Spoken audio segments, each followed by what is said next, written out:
आज की हमारी चर्चा का विषय है शेयर बाजार की दुनिया। और इसे समझने के लिए चलिए एक कहानी की तरह सोचते हैं। मान लीजिए कोई श्रोता है रिया। उन्होंने अभी अभी नौकरी शुरू की है और पहली बार निवेश के बारे में सोच रही हैं। उनके मन में ढेरों सवाल है और शायद थोड़ा डर भी। बिल्कुल। मैं मानती हूँ जब मैंने पहली बार सोचना शुरू किया था तो मेरे आधे दोस्त कहते थे जरूर कर और आधे कहते थे सब जुआ है दूर रहो। ये कंफ्यूजन बहुत असली है। बिल्कुल, और यही कंफ्यूजन ज्यादातर लोगों को पहला कदम उठाने से रोक देता है। तो इसी उलझन को सुलझाने के लिए हमारे पास जो स्रोत है वो है निवेश गुरु हिंदी का एक शुरुआती गाइड। ये गाइड इस जटिल विषय को बहुत आसान बनाने का दावा करता है। तो आज का हमारा मिशन है इस गाइड के जरिए रिया जैसे हर नए निवेशक के सवालों के जवाब ढूंढना।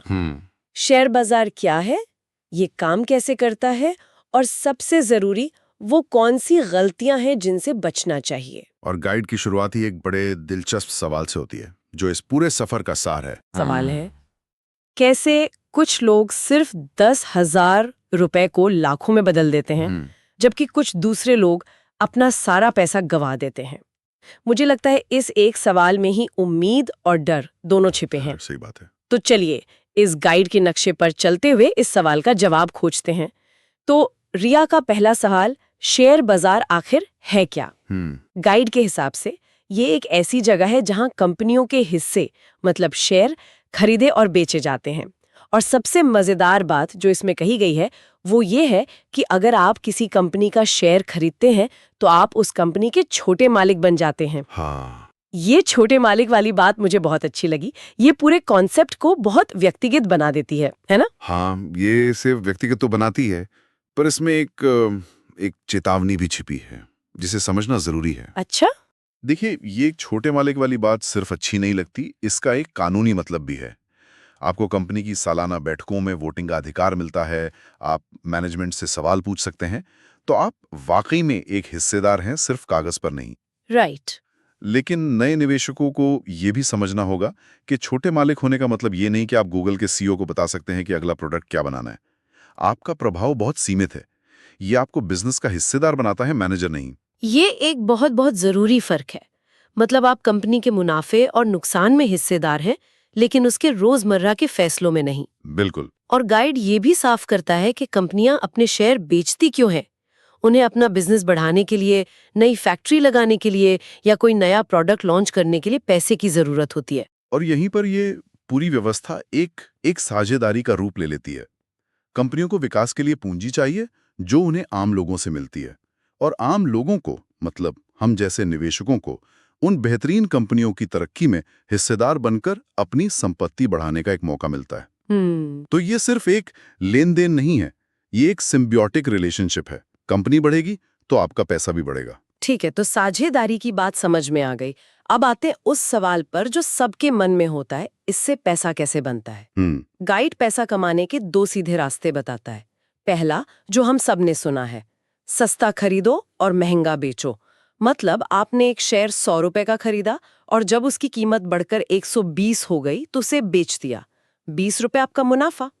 इसे शायद कैपिटल गेन्स कहते हैं। बिल्कुल, ये कैपिटल गेन्स है और ये सबसे आम तरीका है। लेकिन गाइड एक दूसरे तरीके पर भी रोशनी डालता है जो अक्सर नए निवेशक नजरअंदाज कर देते हैं। और वो क्या है? वो है डिविडेंड, यानी लाभांश। जब कोई अच्छी स्थापित कंपनी मुनाफा कमाती है तो वो उस मुनाफे का एक हिस्सा अपने छोटे मालिकों यानी शेयर धारकों के साथ बांटती है। ये आपकी मेहनत के बिना मिलने वाली एक तरह की अतिरिक्तता है, सिर्फ उस कंपनी में हिस्सेदार होने की वजह से। तो इसका मतलब कमाई के दो इंजन हैं, एक तो शेयर की कीमत का बढ़ना और दूसरा कंपनी से मिलने वाला मुनाफा। सही कहा। और इन दोनों इंजनों में एक बुनियादी फर्क है। अच्छा। कैपिटल गेन्स पूरी तरह से बाजार के मूड मतलब शेयर की मांग और पूर्ति पर निर्भर करता है। ये खबरों, भावनाओं और कई बाहरी चीजों से बहुत जल्दी ऊपर नीचे हो सकता है। जबकि डिविडेंड कंपनी के वास्तविक प्रदर्शन और उसकी जमीनी हकीकत पर आधारित होता है। ये बताता है कि निवेश सिर्फ बाजार के उतार चढ़ाव का खेल नहीं है, बल्कि एक अच्छे बिजनेस के साथ लंबे समय तक जुड़े रहने का फायदा भी है। अच्छा, तो यहाँ गाइड उस सबसे बड़े सवाल पर आता है जो शायद हम सबके मन में होता है और जिसकी वजह से मेरे आधी दोस्त इससे दूर रहने को कहते थे। क्या? कि क्या ये सब बस एक तरह का जुआ है? और मुझे लगता है गाइड इसका जो जवाब देता है वो हर नए निवेशक को अपने स्टडी टेबल पर लिखकर लगा लेना चाहिए। क्या जवाब है? जवाब है नहीं, शेयर बाजार जुआ नहीं है। लेकिन, और ये लेकिन बहुत बड़ा है, क्या? बिना जानकारी के निवेश करना जुआ जैसा बन सकता है। ये एक लाइन पूरी जिम्मेदारी बाजार से हटाकर निवेशक पर डाल देती है। मतलब बाजार खुद में जुआ नहीं है, लेकिन हमारा तरीका उसे जुआ बना सकता है। बिल्कुल। अगर मैं आंख बंद करके किसी भी शेयर पर पैसा लगा दूं, ये सोचकर कि शायद किस्मत चमक जाए, तो मैं जुआ खेल रही हूँ। एग्जैक्टली। अगर आप बिना सोचे समझे किसी की बात सुनकर पैसा लगा रहे हैं तो आप जुआ खेल रहे हैं। लेकिन अगर आप रिसर्च करके, कंपनी के बिजनेस को समझकर, उसकी भविष्य की संभावनाओं को देखकर और लंबे समय की सोच के साथ पैसा लगा रहे हैं तो आप निवेश कर रहे हैं। तो ज्ञान ही जोखिम और जुए के बीच की पतली सी रेखा है इस गाइड के हिसाब से। वाह! तो अगर ये जुआ नहीं है और इसे ज्ञान के साथ करना है, तो रिया जैसा कोई इंसान जिसके पास कोई अनुभव नहीं है, वो शुरुआत कैसे करे? गाइड इसके लिए एक बहुत सीधा साधा 4 सूत्री एक्शन प्लान देता है। पहला है डीमैट अकाउंट खोलें। हाँ, और इसे सिर्फ एक स्टेप की तरह नहीं देखना चाहिए। डीमैट यानी डीमोटेरियलाइज्ड अकाउंट आपके शेयर्स को इलेक्ट्रॉनिक रूप में रखने वाला एक डिजिटल लॉकर है। जैसे बैंक अकाउंट? बिल्कुल ठीक वैसे ही जैसे आपका बैंक अकाउंट आपके पैसों को रखता है। पहले के जमाने में कंपनियों के सर्टिफिकेट कागज पर मिलते थे, जिन्हें संभालना चोरी या खराब होने का डर बना रहता था। डीमैट ने इस पूरी प्रक्रिया को सुरक्षित और आसान बना दिया है। ये इस दुनिया में आपका पहला आधिकारिक कदम है। ठीक है, डीमैट अकाउंट खुल गया। दूसरा कदम है छोटी रकम से शुरुआत करें। गाइड ये नहीं कहता कि अपनी सारी बचत लगा दो। नहीं। और चौथा, जो शायद सबसे मुश्किल है, लालच और डर से बचें। और फिर गाइड कहता है यही स्मार्ट निवेशक की पहचान है। देखिए, ये चारों नियम मिलकर एक मजबूत मानसिकता बनाते हैं। छोटी रकम से शुरू करना आपके ट्यूशन फीस को कम करता है। Tuition fees? हाँ, आप कम पैसे के साथ सीखते हैं, गलतियां करते हैं, बाजार के उतार चढ़ाव को महसूस करते हैं और अनुभव हासिल करते हैं। अगर नुकसान होता भी है तो वो इतना बड़ा नहीं होता कि आप डर कर हमेशा के लिए बाहर हो जाएं। लेकिन ये जो लंबे समय तक रुकने वाली बात है, ये कहना आसान है, करना मुश्किल। जब आप देखती हैं कि आपका निवेश कुछ ही महीनों में 20% नीचे चला गया है, तो डर लगना और सब कुछ बेचकर निकल जाने का मन करना स्वाभाविक है। बहुत स्वाभाविक है। क्या गाइड इस मुश्किल से निपटने के बारे में कुछ बताता है? गाइड सीधे तौर पर इसका जवाब नहीं देता, लेकिन लंबे समय की सोच का सिद्धांत ही इसका समाधान है। कैसे? यह आपको रोज रोज की कीमतों के शोर से दूर देखने की ताकत देता है। ये मानसिकता बनाने में मदद करता है कि आप एक बिजनेस में हिस्सेदार हैं, न कि किसी रेस कोर्स के घोड़े पर दांव लगा रहे हैं। और यहीं पर चौथा नियम काम आता है, भावनाओं पर काबू पाना। लालच और डर। हाँ, जब बाजार गिर रहा हो तो डर कर सब कुछ बेच देना, या जब तेजी से बढ़ रहा हो तो लालच में आकर किसी भी कीमत पर खरीद लेना। यही वो भावनाएं हैं जो नुकसान कराती हैं। स्मार्ट निवेशक जानता है कि अच्छी कंपनियों में गिरावट खरीदने का मौका होती है, डरने का नहीं। और यही भावनाएं ही तो हैं जो हमसे गलतियां करवाती हैं, है ना? बिल्कुल। मुझे लगता है गाइड में उन सबसे आम गलतियों का भी जिक्र है जो नए निवेशक इसी लालच और डर के चक्कर में कर बैठते हैं। हाँ, और ये सेक्शन शायद क्या करें वाले सेक्शन से भी ज्यादा जरूरी है। क्यों? क्योंकि निवेश में पैसा बनाने से ज्यादा जरूरी है पैसा गंवाने से बचना। सही बात है। गाइड 3 सबसे बड़ी गलतियों को रेखांकित करता है। पहली है जल्दी अमीर बनने की सोच रखना। इस सीधा तौर पर लंबे समय के लिए निवेश करें वाले नियम का उल्लंघन है। ये एक ऐसी उम्मीद है जो धैर्य को खत्म कर देती है। ये आपको रातों रात पैसा डबल करने वाली स्कीमों और खतरनाक स्टॉक्स की तरफ धकेलती है, जहां पैसा बनना तो दूर, मूलधन भी डूब जाता है। और दूसरी गलती है बिना सीखे पैसा लगा देना।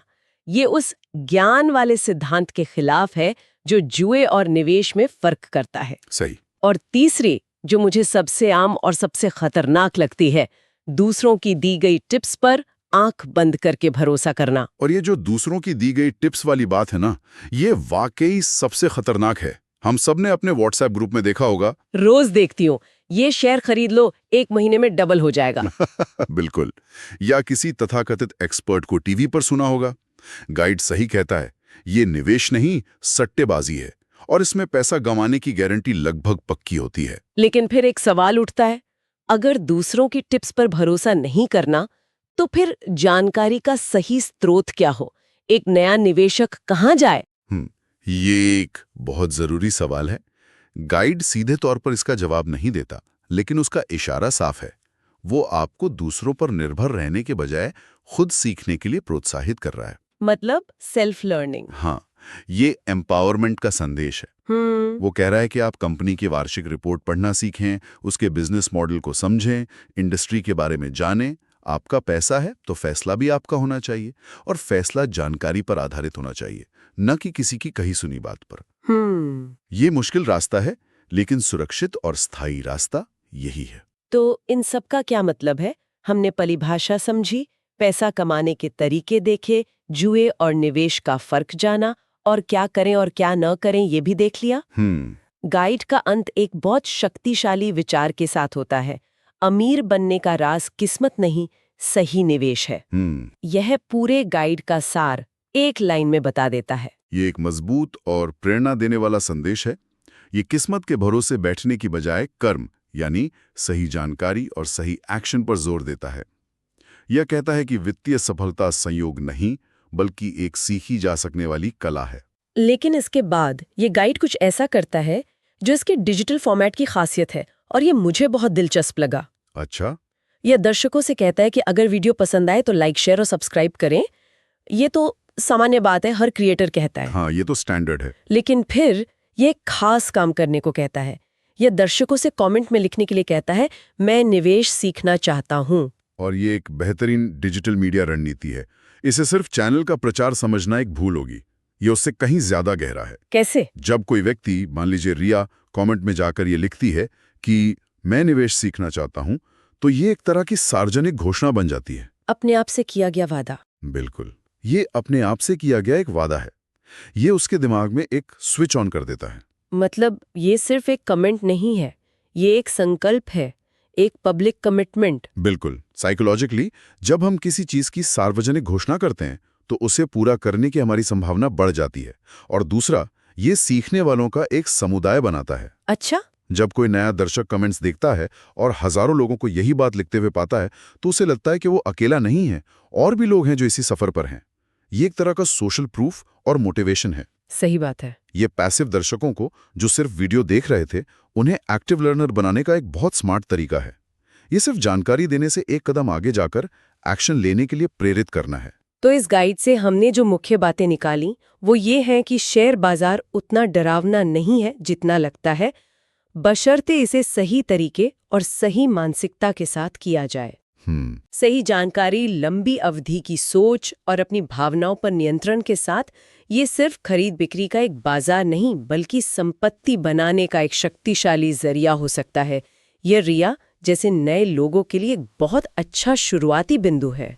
ये गाइड निवेश के क्या और कैसे को बहुत अच्छी तरह से समझाता है। ये बताता है कि शेयर बाजार क्या है और इसमें शुरुआत कैसे की जाए, जो कि बेहद जरूरी है। लेकिन एक नए निवेशक का असली सफर क्यों से शुरू होता है? आप निवेश क्यों करना चाहते हैं? हाँ, क्या घर खरीदने जैसे किसी खास लक्ष्य के लिए, या बच्चों की पढ़ाई के लिए, या फिर अपनी रिटायरमेंट के लिए? ये गाइड आपको गाड़ी चलाना सिखाता है, लेकिन मंजिल आपको खुद तय करनी होगी। तो यहाँ सोचने वाली बात यह है कि वो कौन सा एक लक्ष्य हो सकता है जिसके लिए ये सब सीखना और ये पूरा सफर तय करना सार्थक लगे। उस क्यों को ढूंढना ही शायद सबसे पहला और सबसे जरूरी निवेश है।